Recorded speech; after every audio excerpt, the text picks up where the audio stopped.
बहुत सारे लोग बड़ी नेगेटिव वीडियो बना रहे हैं। मैं देख रहा हूँ कि कह रहे हैं जी कि रिवर्स माइग्रेशन हो रही है, यहाँ पे जॉब्स नहीं है, इन्फ्लेशन है, पता नहीं क्या क्या। ये सच कोई आपसे शेयर नहीं करता जो मैं आपसे शेयर करने जा रहा हूँ। हेलो एंड अस्सलाम वालेकुम बाजीज एंड बाजीज, तो अड्डा अपना मेजबान अली जन्नत all the way from Canada. आज की वीडियो है कनाडा के सच के बारे में, कड़वा सच आपसे शेयर किया जाएगा। यानी जो मिथ है उसको हम डिस्कस करेंगे कि रियलिटी और मिथ में कितना फ़र्क है। और बेसिकली बहुत सारे लोग सच नहीं शेयर कर रहे, सच नहीं बताते, क्योंकि सिर्फ रील्स पे ही देख के या सोशल मीडिया पे देख के लोग इन्फ्लुएंस्ड होते हैं कि कनाडा जाकर उनकी लाइफ चेंज हो जाएगी, ओवरनाइट उनकी लाइफ में 360 का चेंज आएगा। और ख़ास करके बहुत सारी ऐसी चीज़ें हैं जो लोग डिस्कस नहीं करते ओपनली, और आज आपका भाई आपसे शेयर करेगा। और ख़ास करके जो नए लोग हैं उनके लिए बहुत ही इंपॉर्टेंट टिप्स मैं आपके साथ शेयर करूंगा, और एक कारआमद नुस्खा आपसे मैं शेयर करने जा रहा हूं। वीडियो के एंड में जाकर आपको मालूम पड़ेगा, और यकीनन वो आप सुनेंगे और उसको अगर आप अपने इस्तेमाल में लेकर आएंगे तो फ़ायदा होगा। और यहाँ पर आपको मसला नहीं होगा। जो नए लोग आना चाहते हैं कनाडा, या आ रहे हैं या आ चुके हैं, उनके लिए भी ये वीडियो बहुत कारआमद होने जा रही है। तो हम सबसे पहले बात करते हैं कि रियलिटी कनाडा की, यानी सच्चाई पे हम बात करेंगे। मिथ और रियलिटी के हवाले से हम बात करेंगे। तो सबसे बड़ी मिथ क्या है? सबसे बड़ी मिथ ये है कि हम समझते हैं कि कनाडा जाकर हमारी लाइफ में एकदम चेंज आ जाएगा, और वहां जाते ही हम डॉलर्स कमाना शुरू हो जाएंगे, और वहां पर हम कुछ भी नहीं करते, कख नहीं करते। लेकिन यहां पहुंचकर हमारी लाइफ में एकदम से चेंज आएगा और डॉलर्स की बरसात होना शुरू हो जाएगी, क्योंकि उनका जो दोस्त या रिलेटिव या जानने वाला जो ऑलरेडी कनाडा में मौजूद है, वो तो इतनी कमाई कर रहा है, वो तो बड़ी मस्तांग में घूम रहा है और उसकी अय्याशी है। तो हम जाकर ऐसा ही लाइफस्टाइल अडॉप्ट करेंगे। हमारे लिए ऐसे ही होगा जैसे यहाँ कोई चीज़ बिल्कुल रेडीमेड है और आप आएंगे और सिर्फ आपने उसको ग्रैब करना है, उठाना है, उस अपॉर्चुनिटी को ग्रैब करना है। तो ऐसा नहीं होता। अगर आपका दोस्त या रिश्तेदार यहाँ पर, अगर आप देख रहे हैं कि वो कमा रहा है या उसकी सक्सेस आपको नजर आ रही है, तो उसकी सक्सेस के पीछे उसकी स्ट्रगल आपको नजर नहीं आ रही। यहां आते साथ ही स्टार्ट में आपने स्क्रैच से लाइफ को शुरू करना होता है, और वो उस स्ट्रगल के फेस से शायद निकल चुका होगा। शायद उसको यहां पर 3 साल या 5 साल या 10 साल हो चुके हैं ऑलरेडी, यहां पर उसने इस मुल्क को दिए हैं, तो वो एक स्टेज पर पहुंच चुका है।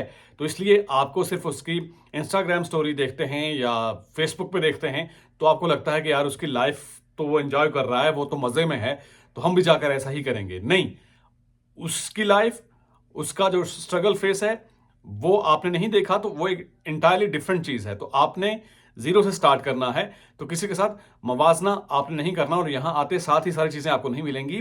इसके लिए आपको टाइम चाहिए, टाइम लगेगा, और आफ्टर अ सर्टेन टाइम आप इस पोजीशन पर पहुंच जाएंगे।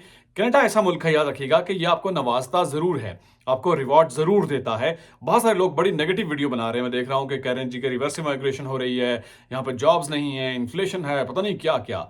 तो उस पर का भी हम पोस्टमार्टम करेंगे और आपके लिए वो चीज़ें भी क्लियर हो जाएंगी। तो दूसरा ये है कि एक और मिथ है कि यहाँ पर अगर एक बंदा लेट से 2500 कमा रहा है या $3000 कमा रहा है, तो $3000 अगर आप रुपीस में कन्वर्ट करेंगे तो पाकिस्तानी 6 लाख बनते हैं, और इंडियन रुपीस 2 लाख के करीब, लाइक 185 और 190 के करीब बनते हैं। मतलब फिर वो आप कन्वर्ट करके कहते हैं यार मैं तो 9 लाख, मैं तो 6 लाख कमा रहा हूँ, 7 लाख कमा रहा हूँ या 8 लाख कमा रहा हूँ। ठीक है, तो घर वाले खुश हो गए, रिश्तेदार खुश हो गए कि यार उसकी तो इतनी कमाई है। लेकिन ये मिथ है, इसकी हकीकत ये है कि आपने यहाँ पर उस तरह से खर्च भी करने होते हैं। आपका यहाँ पर सेलफोन है, उसका खर्चा है, गाड़ी है, उसका खर्चा है, इंश्योरेंस आपने भरनी है, रेंट आपने देना है। तो आप ऑन एन एवरेज अगर 3000 एक बंदा कमा रहा है, तो उसके खर्चे तकरीबन 1200 से 1500 के करीब हो सकते हैं, या 1000 से ऊपर तो हो सकता है उसका खर्चा, इंक्लूडिंग रेंट, उसकी गाड़ी, इंश्योरेंस, इच एंड एवरीथिंग। 1500 यानी आधी तनख्वाह उसकी इन चीज़ों पर जाएगी। तो उसमें से तो आधे निकल गए, तो बाकी जो हैं वो हैं वो आप समझ सकते हैं। तो वो पूरा सच नहीं होता। मुकम्मल आप के लिए जानना ज़रूरी है कि अगर 6 लाख या 8 लाख है, तो वो पूरी साफ़ी बचत नहीं होती, उसमें से उसने उसी तरह से खर्च भी करने हैं, उसकी ग्रॉसरी और ईच एंड एवरीथिंग। तो ये एक बहुत बड़ी मिथ है। उसके बाद आपसे मैं शेयर करना चाहता हूं कि यहाँ जॉब के हवाले से जो लोग कहते हैं कि यार यहाँ पर जॉब्स नहीं हैं, मसाइल हैं, और स्पेशली जो नए लोग आए हुए हैं, जनवरी और फरवरी यहाँ कनाडा में मौसम को लेकर हार्श मंथ्स समझे जाते हैं। अरे मौसम ठंडा होता है और सर्दी ज़ाहिर है पीक पे होती है। बहुत सारे ऐसे काम जो हो रहे होते हैं बाकी लाइक महीनों में वो बंद हो जाते हैं। मैं आसान मिसाल दूंगा, फील्ड्स की मिसाल दूंगा। जो लोग फील्ड में काम करते हैं या यहाँ पर क्रॉप्स के हवाले से या यहाँ पर जो फार्मर्स काम करते हैं तो वो काम बंद हो जाता है क्योंकि यहाँ पर स्नो होती है बर्फ़बारी की वजह से। तो आप मेरी बात समझ रहे हैं। बहुत सारे काम जो हैं वो क्लोज हो जाते हैं और इस तरह से जो वर्कर्स होते हैं उनको भी शॉर्ट कर लिया जाता है, उनको भी कट डाउन कर लिया जाता है। इस तरह से कुछ वेयर हाउसेज हैं, कुछ स्टोर्स हैं जहाँ पर भी आप समझ सकते हैं कि इस तरह से जो वर्कर्स हैं उनको थोड़ा सा शॉर्ट कर लिया जाता है। तो उस तरह से जॉब की जो अपॉर्चुनिटी है आपने ये सोच के परेशान नहीं होना कि आप अगर न्यूली यहाँ पर कनाडा आ चुके हैं तो जनवरी में आपको जॉब नहीं मिल रही है, फरवरी में जॉब नहीं मिल रही, नहीं मिल सकती इन महीनों में बाकी महीनों की निस्बत, क्योंकि काम की उस तरह से गुंजाइश नहीं होती। आप मेरा पॉइंट शायद समझ रहे होंगे। तो उस तरह से वर्कर्स की भी थोड़ी सी वो शॉर्टेज कर लेते हैं, बस अपना जो एक सर्टन जो आवर्स होते हैं उनको चलाने के लिए वो अपना सिस्टम सिर्फ ओपन करते हैं या चलाते हैं। तो आपके जहन में ये चीज़ होनी चाहिए कि अगर 1-2 महीने के बाद आपके लिए चीज़ें ईजी हो जाएंगी, बेहतर हो जाएंगी, थोड़ा सा आपने मायूस नहीं होना, निराश नहीं होना। ये चीज़ ज़रा आप जो नए लोग हैं उनके लिए एक सलाह, एक मशवरा है कि उनके लिए थोड़ा सा अगर वो इस चीज़ को अपने माइंड में रखेंगे तो शायद वो परेशान हो जाएंगे कि यार यहाँ आकर उन्होंने गलती कर ली है, अब उनको जॉब नहीं मिल रही, मसाइल हैं। तो आफ्टर सर्टेन टाइम मुश्किल के बाद आसानी होती है, अल्लाह पे भरोसा रखिए। तो ये जॉब के हवाले से जो लोग कह रहे हैं जी कि जॉब के मसाइल हैं, और इसके साथ साथ एक और पॉइंट, मैंने वीडियोस देखी हैं, कुछ लोग कह रहे हैं जी यूट्यूबर्स वगैरह यहाँ कनाडा का जो मेडिकल सिस्टम है जो बहुत ही मतलब उनको वेट करना पड़ता है, डॉक्टर्स के पास जाते हैं, यहाँ महीनों उनको इंतज़ार करना पड़ता है। मैं आपसे अपना ज़ाती एक्सपीरियंस शेयर करूँ कि मैं 2 दफ़ा हॉस्पिटल में एडमिट हुआ हूँ और तकरीबन 3 दफ़ा डॉक्टर के पास गया हूँ। यहाँ होता है कि ऑनलाइन आपको अपॉइंटमेंट लेनी पड़ती है डॉक्टर की। तो डॉक्टर ने 5 मिनट में जो मेरा टाइम था उसमें आके उसने मुझसे बात की, सारा चेकअप किया, जो भी मामला थे डिस्कस करके। मुझे बहुत ही अच्छा लगा है यहाँ का जो मेडिकल सिस्टम है। और जब आप एडमिट होते हैं हॉस्पिटल तो ऐसा लगता है कि वो जो नर्सेज डॉक्टर्स हैं वो खुदा ताला की ज़ात ने आपके लिए बनाए हुए हैं, आपके लिए वो बने हुए हैं, आपकी खिदमत पे वो मामूर हैं। वो आकर इस तरह से बात करते हैं, ऐसा लगता है कि जैसे यार जैसे फरिश्ते होते हैं। लाइक मेरा अपना ज़ाती एक्सपीरियंस मैं आपसे शेयर कर रहा हूँ। तो मुझे तो ऐसा कुछ भी फील नहीं हुआ कि यहाँ पर जो मेडिकल सिस्टम है उसमें इतना डिले है, आपको अपॉइंटमेंट नहीं मिलती है तो डॉक्टर्स नहीं मिलते। आई डोंट नो, ये लोग शेयर कर रहे हैं, मैंने कुछ देखी भी है वीडियो। तो आप भी अपना एक्सपीरियंस शेयर कीजिएगा जो लोग कनाडा में मौजूद हैं। मैं अपना ज़ाती एक्सपीरियंस आपसे शेयर कर रहा हूँ यहाँ के मेडिकल सिस्टम को लेकर। मुझे बहुत ही ज़बरदस्त लगा है, बहुत ही आउटस्टैंडिंग, और मैं पूरे 5 स्टार देना चाहूँगा यहाँ के मेडिकल सिस्टम को। उसके बाद आपने ये जहन में रखना है कि आप कनाडा आ रहे हैं तो आपका गोल क्या है। आपने यहाँ की परमानेंट रेजिडेंसी हासिल करनी है, स्ट्रॉन्ग पासपोर्ट हासिल करना है, तो आफ्टर सर्टेन टाइम आपको वो चीज़ मिल जाएगी। और ज़ाहिर है उसके लिए आपको मेहनत करनी पड़ेगी। आते साथ ही चीज़ें आपको ज़ाहिर है तमाम तर सहूलियात आपको नहीं मिलती। वहाँ आप बैक होम होते हैं, आपके पास फैमिली होती है, फ्रेंड्स होते हैं, आपको शायद उस तरह से काम नहीं करना पड़ता। लेकिन यहाँ पर आते हैं तो यहाँ पर आकर आपको सब चीज़ें, सब काम खुद ही करने पड़ते हैं। और ये सच कोई आपसे शेयर नहीं करता जो मैं आपसे शेयर करना चाह रहा हूँ कि यहाँ पर कोई नहीं दिखाता कि आपने आकर यहाँ पर पोछा लगाना है, खुद आप पोछा लगाएंगे। आपने बर्तन धोने हैं, कोई यहाँ आपके बर्तन आपको धोकर नहीं देगा। घर पे तो आपके ऐसा तो तसव्वुर ही नहीं किया जा सकता कि आप पानी का ग्लास मांगेंगे तो आपकी वालिदा आपको फौरी तौर पर पेश करेंगे कि बेटा जी ये लीजिए। तो यहाँ पर सारी चीज़ें आपने खुद ही मैनेज करनी है। तो मैं आपको दिखाता भी रहता हूँ कि यहाँ आपने इस तरह के काम करने हैं। सफाई सुथराई, आपकी बेडशीट हो गई, आपकी लॉन्ड्री हो गई, आपके कपड़े, ईच एंड एवरीथिंग, सारी चीज़ें आपने खुद ही ऑर्गेनाइज करनी है, अरेंज करनी है। यहाँ पर कोई आपकी हेल्प नहीं करेगा। तो सबसे पहला काम आपने सीखना है कि पोछा कैसे लगाते हैं, ये सीख कर आइएगा ताकि आसानी होगी। और खाना बनाना तो अक्सर हम डिस्कस करते रहते हैं कि कुकिंग आप सीखेंगे तो आपके लिए बहुत आसानी हो जाएगी। उसके बाद जो इम्पॉर्टेंट पॉइंट मैं आपसे डिस्कस करना चाह रहा हूँ, तमाम जो नए आने वाले दोस्त हैं उनके लिए भी ये समझना बहुत ज़रूरी है कि 2 बंदे हैं, पर्सन ए है और पर्सन बी है। शायद पहले भी किसी एक वीडियो में डिस्कस कर चुका हूँ कि बहुत ही कारगर नुस्खा है। जो पर्सन ए है और पर्सन बी दोनों ने आकर एक जो मिनिमम जो जॉब उनकी है उस पर उन्होंने काम शुरू कर दिया। मिनिमम पे के हवाले से बात कर रहा हूँ। मिनिमम पे उन्होंने काम शुरू कर लिया, बेशक और जॉब ही है, दोनों ने काम स्टार्ट कर लिया। जो पर्सन ए है उसने आते साथ ही फिर क्या किया कि उसको जो सैलरी मिली उसने अपना आईफोन ले लिया और गाड़ी ले ली, और गाड़ी बैंक से ले ली, लीज पे ले ली, और उसके बाद उसका अच्छे निज़ाम चलना शुरू हो गया। उसके बाद घूमना फिरना उसका शुरू हो गया।